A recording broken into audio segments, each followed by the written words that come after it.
met at Shoal Creek to learn about bird watching and the outdoors.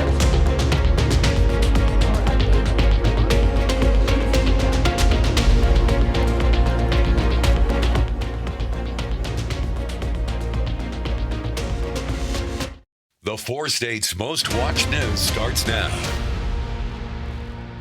Thanks for joining us. I'm Cale Chapman. And I'm Bella Line. Friday morning was the last ride for retired Lamar Police Department and Barton County K-9 Hondo.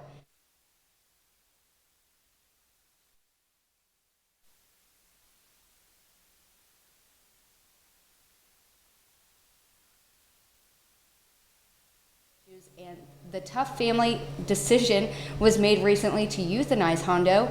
During his last ride, Hondo was joined by several 4-state area police departments, as well as the Barton and Newton County Sheriff's offices, who escorted him to Central Pet Care.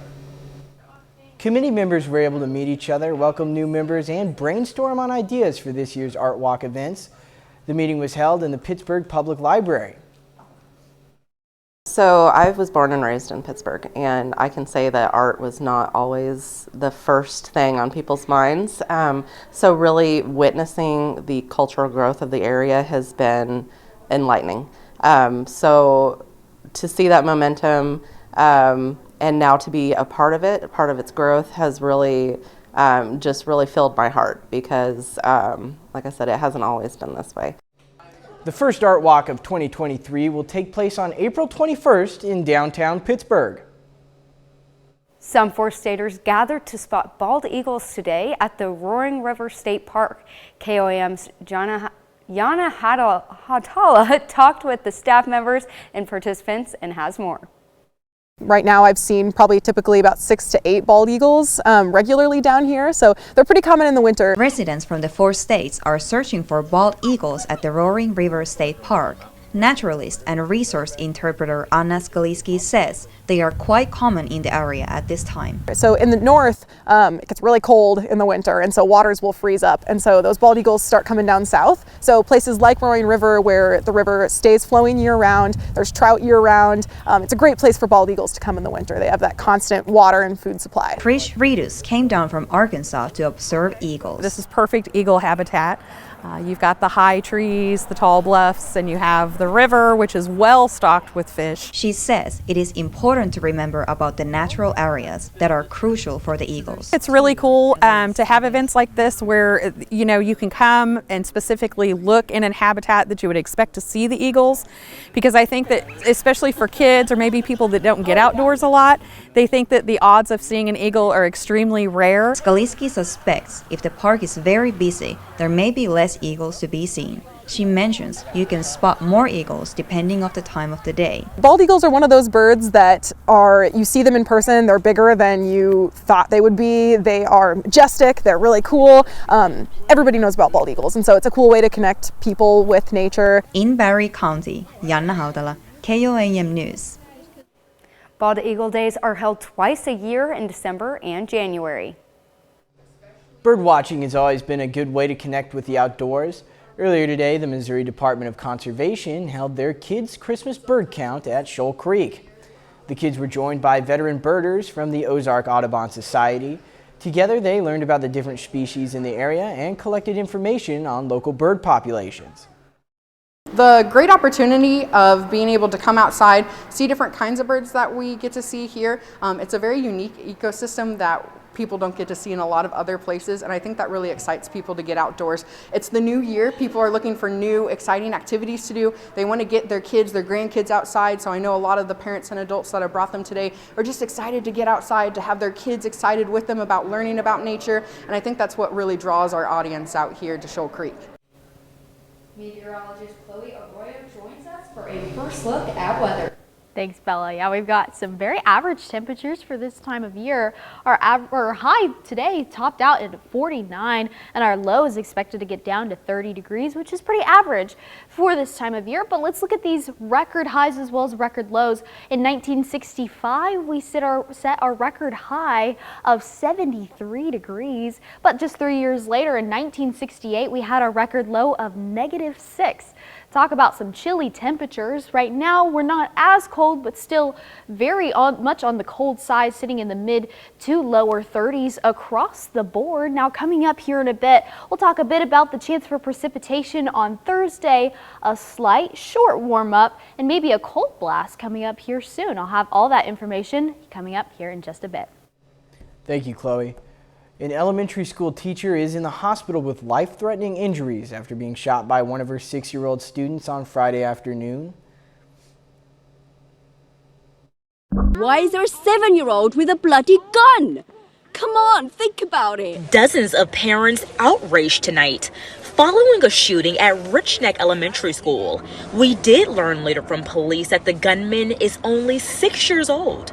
How does a 7-year-old have a gun? That's what I'm pissed off with.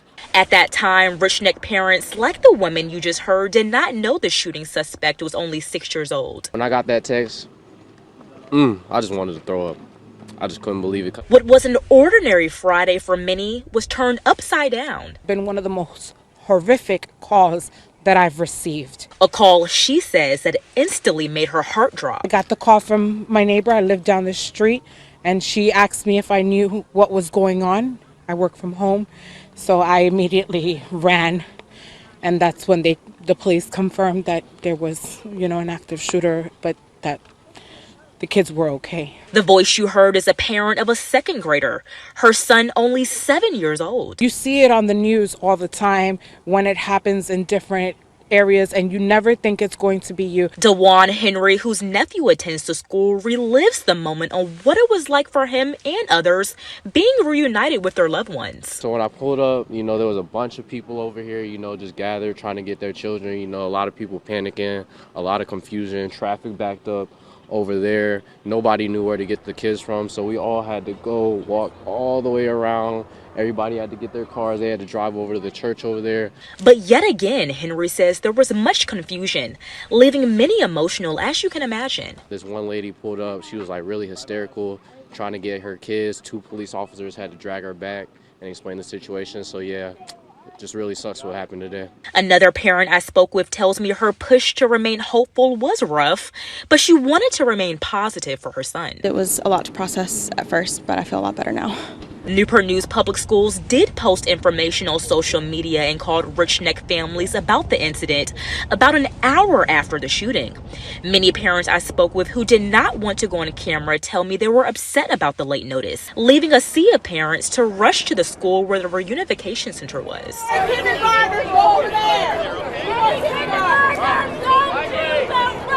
Parents now just hoping for the best for the teacher shot. I'm definitely praying for her right now, and no one wakes up and expects that. So, the student remains in custody at this time. Still ahead, the House of Representatives voted in Republican Kevin McCarthy as the new speaker. Plus, an Alzheimer's preventative drug approved by the FDA is combating the life-altering disease. All that and more when we return. The House of Representatives finally has a new speaker. It took more than a dozen votes to elect Kevin McCarthy. CBS News correspondent Wendy Gillette reports on the historic late-night voting in Washington. Kevin McCarthy of the state of California has received 216. It took 15 votes, but finally Kevin McCarthy got the support he needed from his fellow Republicans to become Speaker of the House. It took a little longer than we thought, but if there's one thing I want the country to hopefully learn about me this week is that I will never give up. The next Speaker of the 118th Congress, Kevin McCarthy. McCarthy claimed the Speaker's gavel after midnight, culminating 4 days of disarray and dissension in the chamber not seen since the Civil War. The infighting led to harsh words on the House floor during the 14th vote. McCarthy had to flip more than a dozen conservatives to give him the majority he needed. And now the hard work begins. What we do here today, next week, next month, next year, will set the tone for everything that follows. So help you God. Congratulations. Newly elected members of Congress were sworn in, but a debate and vote on a rules package was delayed until Monday. In a demonstration that there can be quick progress in Washington, This sign was hung early Saturday at the Capitol, recognizing the new speaker. Wendy Gillette, CBS News. The House adjourned until 5 o'clock p.m. Eastern Time on Monday. A promising new Alzheimer's drug received FDA approval Friday. The drug Ligabie is the first to reportedly show a modest slowing in the progression of the brain-robbing disease. It does so by targeting the underlying biology of Alzheimer's. The FDA approving it for patients, specifically those dealing with mild or early stages of it. Researchers were quick to note that the medicine does come with downsides, including the need for twice-a-month infusions and possible side effects such as brain swelling. Apple is paying back MacBook owners due to issues with its butterfly keyboards. Owners can submit claims to keyboardsettlement.com to receive their payment as part of Apple's $50 million settlement. Those who replace their keyboards more than once can receive up to $395. While anyone who replaced it will get up to $125. Those who had to replace individual keys can receive a maximum of $50. The butterfly keyboards ran in MacBooks from 2015 to 2020. And a little later, robotic beauty products are helping individuals with mobility issues feel their best. And coming up in a bit, I'll talk about these colder temperatures right now, but we might see some warmer temperatures. I'll have all of that coming up next.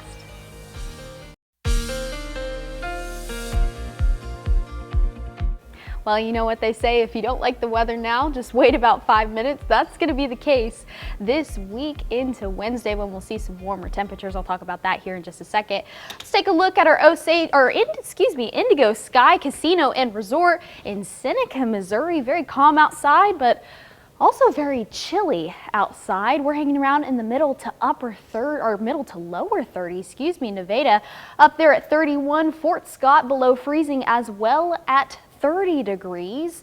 Very chilly for right now, and we're even going to get colder as we head into our low for tonight. But the northerly wind is coming from the north. You can see Des Moines up there at a whopping 16 degrees, bringing us those cooler temperatures from the north. Now we're going to get a switch in the wind direction as we head into tomorrow. That might bring us some warmer temperatures, not by a lot, but just a smidge, which at this point we'll take it. Now, as far as tonight goes, we're still going to see those very frigid temperatures. 11 p.m.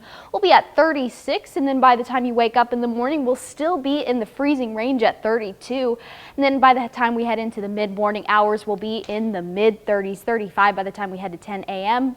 Now this afternoon, we had some precipitation in our region, a little further north. We had some precipitation and a little bit of flurries here and there. Now that has since passed out of our region, and you can see up north we have some precip, but also a little further down south in Arkansas and Oklahoma, they have a little bit of snowfall and rain mixed with that, but nothing in our region right now. No precipitation tonight into tomorrow. Now let's take a look at tonight. Sunday at midnight, we'll have some clouds clearing out.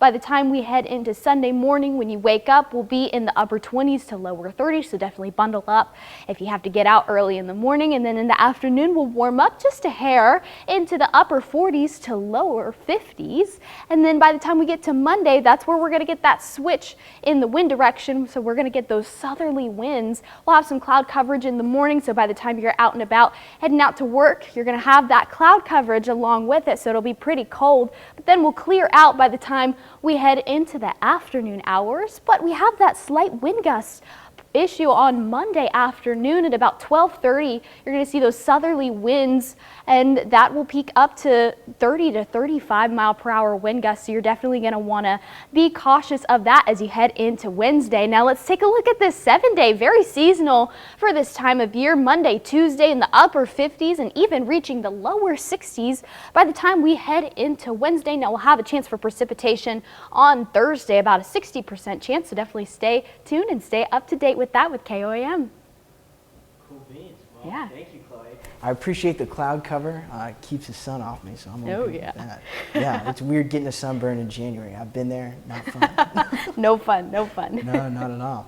Well, still ahead, the Webb City Cardinals are going to hit the floor tonight against the Kaminsky Classic Championship game in Joplin.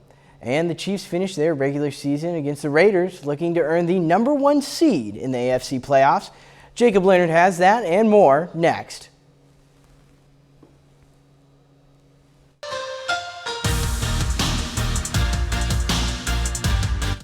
Well, this week is the final week of the regular season for the Kansas City Chiefs. The Chiefs hit the road this afternoon, finishing up their schedule against the AFC West rival Las Vegas Raiders. Kansas City is 13-3 coming into the day. A big play early for Kansas City. Patrick Mahomes drops back, clears it out down the sideline. Justin Watson there for the 67-yard gain. He's pushed out just short of the end zone. Now, later in the drive, Mahomes scrambles left, flips to Jerick McKinnon for the 2-yard touchdown. Mahomes 202 yards, and that touchdown today, it's 7-0. The second quarter, Chiefs get a play on defense. Juan Thornhill picks off Jarrett Stidham. Chiefs take over possession. Then on the ensuing drive, running back Ronald Jones takes the handoff and scores. Chiefs go up 14-3 with that. They weren't done there. Kadarius Toney takes it outside here, finds his way in for the 11-yard touchdown. Chiefs win at 31-13. They clinch the #1 overall seed in the AFC playoffs and go 6-0 this season against AFC West opponents. We believe we have one of the best divisions, not the best division in football. And so we know if we can handle business in the AFC West, it's going to put us in the position to be where we want to be at the end of the year. Our first goal is win the AFC West. Second goal is to get home field advantage, which we're in a weird spot there. But now we're going to get this bye and try to get back to the playoffs, get a home game at Arrowhead and try to handle business there against what will be another great football team. If you look at the AFC in general, every single team, 1 through really 8, 9, can make a run at the Super Bowl. So we know we're going to get a good test no matter who it is. Well, today is the final day of the Kaminsky Classic at Joplin High School. And the Webb City Cardinals are in the tournament championship today after winning their first 2 games in Joplin. The Cards face the Francis Howell Vikings, looking for that tournament title and their 8th straight win. For Webb City, Holton Keith buries the corner 3 in the first quarter. Then final seconds of the first, check this out. Alex Martin steals and gets loose. Goes off the glass just before the buzzer. Cardinals up 3 after 1. In the second, Eli Pace gives it up to Omari Jackson. Scores and the foul. Webb City gets the lead to 5 at half. The game stayed really tight. Fourth quarter, back to Keith. Cutting on the baseline for the reverse. He scores 11. And Baron Duda working in the lane. He leads Webb City with 18 points today. Now, Cardinals lead by 1 with 2 seconds to go. Howell, they win it if that goes, but it's just off, and that's it. Webb City wins the Kaminsky Classic Championship 53-52. Now to the third place game, the tournament host Joplin Eagles face Poplar Bluff. Early on, Quinn Renfro on the break. Gets up, lays it off the glass. He scores 10 for Joplin. Later in the first, all right. One move to the pull-up 3. Eagles lead by 3 going to the second quarter. And that second quarter, Joplin goes on a roll. All right, drops the hammer and the foul. 13-0 run to begin the second quarter for the Eagles. They're up 11 at halftime. Second half, the big man Whit Hafer, 2-handed jam, 8 points, 16 rebounds for Hafer. And in the fourth, all right, drives, banks it off the glass. He gets 32 in this one. Joplin takes third at the Kaminsky Classic this afternoon, 66-60. Well, both the Pittsburgh State Gorillas and Missouri Southern Lions are in action this evening in MIAA conference play. The Lions are in Nebraska, facing the Nebraska Kearney Lopers. Now on the women's side, this one is a top 25 matchup. Southern is ranked 11th in the nation coming into the day, while UNK is number 22. In that one, the Lions fall just short, 54-51. Lacey Stokes scores a team-high 16 points for Southern. After that, the Southern men hit the floor against the Lopers. The Lions on a 5-game winning streak coming into the day, and they make it 6 in a row, winning 75-65. Vincent Sigmund Jr., another big day for the Lions, leading the way with 23 points. As for the Pittsburgh State Gorillas, they're in western Kansas today, facing the Fort Hays State Tigers. And the PSU women are looking to bounce back after falling to Nebraska Kearney on Thursday. Now tonight, Pitt State gets a really nice road win, beating the Tigers 87-65.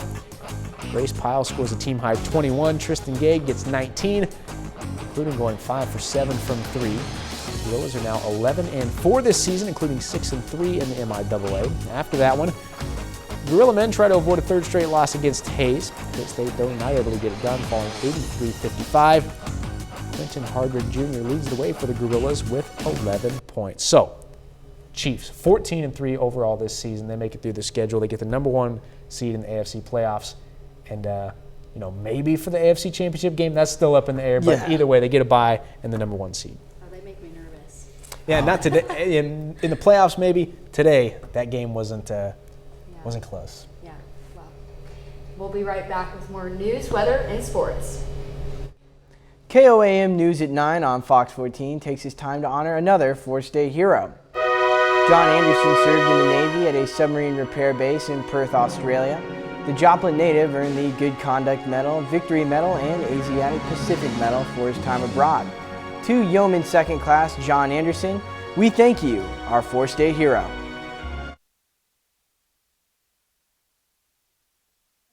New lipstick and eyebrow applicators at this year's Consumer Electronics Show. The applicators were designed to help people with mobility issues put on makeup. L'Oreal's head of technology incubator for research and innovation says the beauty tools could help millions. What an interesting idea, robotic makeup. Yeah, Never it's heard of pretty it. cool what they can do these days. That is crazy. All right, so what should we be expecting for this upcoming week? Yeah, so some pretty seasonal temperatures for the next 10 days or so. Relatively average. The only thing we're looking at is this chance for precipitation on Thursday. Wow, well that's great. Yeah. Do we have anything in sports that we should be super excited about? Yes, earlier this evening, we had Colgan girls head basketball coach Abby Farabi in studio. The Panthers are off to a 7-0 start, up to #3 in the state rankings. We're going to air our full interview with her tomorrow night right here on KOAM News at 10. Super exciting. Heck yeah. We'll be there or be square. That's our time for tonight. Thanks for making us part of your night.